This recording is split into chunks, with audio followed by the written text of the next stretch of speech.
ఈరోజు BRS party Congress party రెండు కూడా భారతీయ జనతా పార్టీ మీద లేనిపోని ఆరోపణలు చేస్తా ఉన్నారు.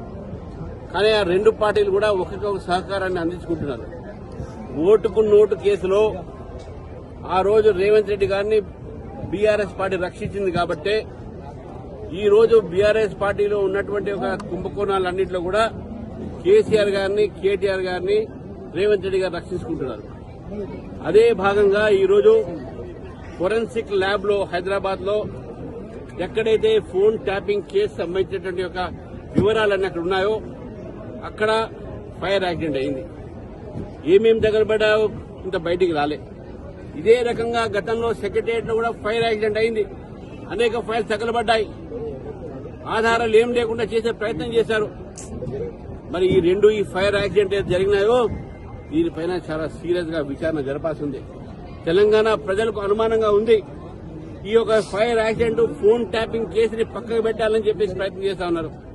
ఎందుకంటే ఆ రోజు ఫోన్ ట్యాపింగ్ జరిగిందే భారతీయ జనతా పార్టీ మీద. ఫోన్ ట్యాపింగ్ కేసులో భారతీయ జనతా పార్టీ నేతల్ని ఇరికించే ప్రయత్నం చేశారు. మా ఫోన్ ట్యాపింగ్ చేసి మా భారతీయ జనతా పార్టీ జాతీయ నాయకుల మీద కూడా కేసులు పెట్టే ప్రయత్నం చేశారు, తప్పుడు కేసులు.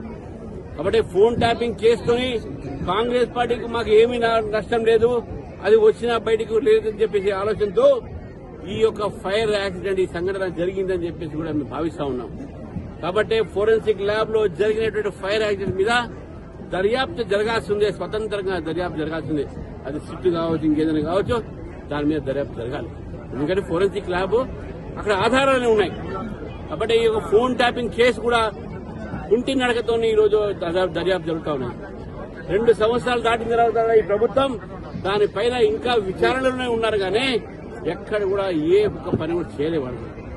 మరి ఎందుకు రాజకీయ నాయకులు వదిలేసి కేవలం అధికారుల మీద పడుతున్నారు. కాబట్టి నేను మళ్లీ డిమాండ్ చేస్తా ఉన్నాను, ఫోరెన్సిక్ ల్యాబ్ లో జరిగినటువంటి యొక్క దుర్ఘటన ఏ అగ్ని ప్రమాదం అయి జరిగిందో దాని మీద దర్యాప్తు జరగాలని చెప్పేసి భారతీయ జనతా పార్టీ డిమాండ్ చేస్తుంది.